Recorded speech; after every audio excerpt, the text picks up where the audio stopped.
السلام عليكم وأهلا وسهلا في هذا الفيديو. اليوم راح نشوف مع بعض مجموعة جميلة من العبايات الخليجية بين العبايات السوداء الكلاسيك والعبايات الملونة الأنيقة، بالإضافة لبعض الفساتين اللي تناسب الخروجات والمناسبات.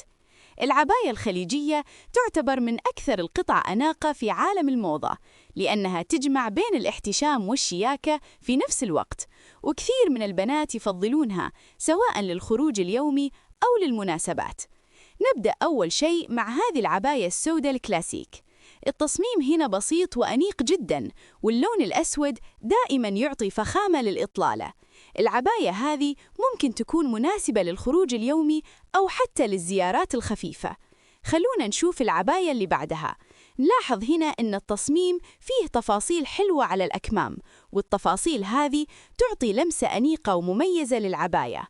هذا النوع من العبايات يكون مناسب للمناسبات العائلية أو العزائم. أما هذه العباية فتصميمها عصري أكثر، القماش شكله خفيف وعملي، وهذا الشيء يخليها خيار ممتاز للخروج في النهار أو للتسوق. ننتقل الآن لعباية ثانية باللون الأسود، لكن مع لمسة مختلفة شوي.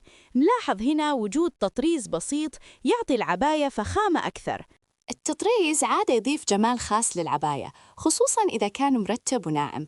وكمان نلاحظ أن الأكمام واسعة شوي، وهذا التصميم صار منتشر كثير في العبايات الحديثة لأنه يعطي شكل أنيق ومريح في نفس الوقت. الآن خلونا نشوف بعض العبايات الملونة. العبايات الملونة صارت خيار رائع للبنات اللي يحبون التنوع في اللبس، خصوصاً بالألوان الهادية مثل البيج أو الرمادي أو الأزرق الغامج. هذه العباية مثلاً لونها أنيق وهادئ، وممكن تنسيقها بسهولة مع حجاب بلون أسود أو أبيض عشان تكون الإطالة متناسقة وجميلة. أما هذا التصميم فمناسب أكثر للخروجات اليومية، لأن القماش واضح أنه عملي ومريح للحركة. نجي الآن لمجموعة من الفساتين الأنيقة اللي ممكن تلبس في المناسبات. الفساتين هنا تتميز بتصاميم ناعمة وألوان جميلة تناسب كثير من الأذواق. هذا الفستان مثلاً تصميمه بسيط لكن أنيق، وممكن يكون مناسب للمناسبات العائلية أو السهرات الخفيفة. أما الفستان هذا فتصميمه عصري أكثر ولونه جذاب، وهذا النوع من الفساتين غالباً يكون مناسب للحفلات أو المناسبات الخاصة. ومن الأشياء المهمة لما نختار عباية أو فستان هو نوع القماش. القماش الجيد يعطي راحة أكثر في اللبس ويخلي القطعة تبان أجمل. كذلك اختيار المقاس المناسب مهم جداً، لأن المقاس الصحيح يعطي إطالة مرتبة وأنيقة. في النهاية، اختيار العباية أو الفستان يعتمد على ذوقك الشخصي وعلى المناسبة اللي راح تلبسين فيها القطعة. سواء كنت تحبين العبايات السوداء الكلاسيك أو العبايات الملونة العصرية، الأهم إنك تختارين الشيء اللي يعطيك راحة وثقة في إطالتك. وبكذا وصلنا لنهاية الفيديو. قولوا لنا في التعليقات أي عباية أو فستان عجبكم أكثر من بين هذه التصاميم، ولا تنسون تدعمون الفيديو بالإعجاب والاشتراك في القناة عشان يوصلكم كل جديد من فيديوهات الموضة والأزياء.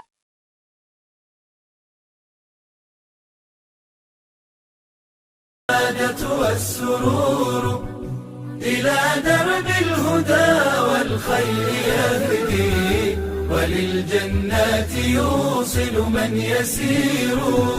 كتاب الله للأرواح نور. تبارك مودع البركات فيه، فليس لفضله أبدا قصور. فمن بركاته عقل سليم، ورأي صائب فكر منير. ورأي صائب فكر منير.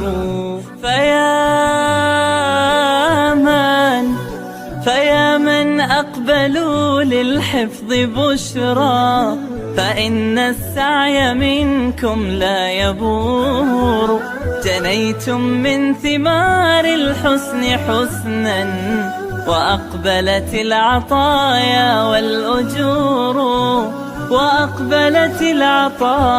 والأجور.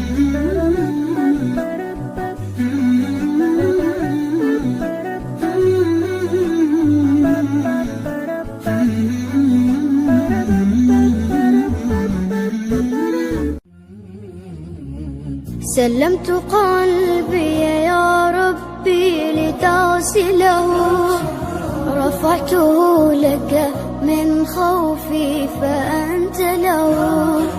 تعبت مني فكم أسرفت أتعبه، وعدت نحوك منهوكا لتحمله. الذنب يثقله والعشق يحرقه، فأين أمضي وحولي الوزر والوله. يا رب خذوا إلي الآن إن به شوقا يرتل في حزن تبت له. فكل نبضة حب في ناظرة إليك ترجوك في شوق لتقبله. رفعته لك قلبا ملؤه أمل يهفو لترضي أشواقي وتنزله. بحثت في ليل قلبي عن سناء هدى، فلم أجد غير بدر ظل منزله. ورحت مستقبسا نور السماء سنا، حتى أوزعه شمعا وأشعله. يا رب تعلم ما قلبي وخفقته، فإن غفرت فما أحلى وأجمله. يا رب خذوا إلي الآن إن به شوقا يرتل في حزن تبت له. فكل نبضة حب في ناظرة إليك ترجوك في شوق لتقبله. رفعته لك قلبا ملؤه أمل يهفو لترضي أشواقي وتنزله. بحثت في ليل قلبي عن سناء هدى، فلم أجد غير بدر ظل منزله. ورحت مستقبسا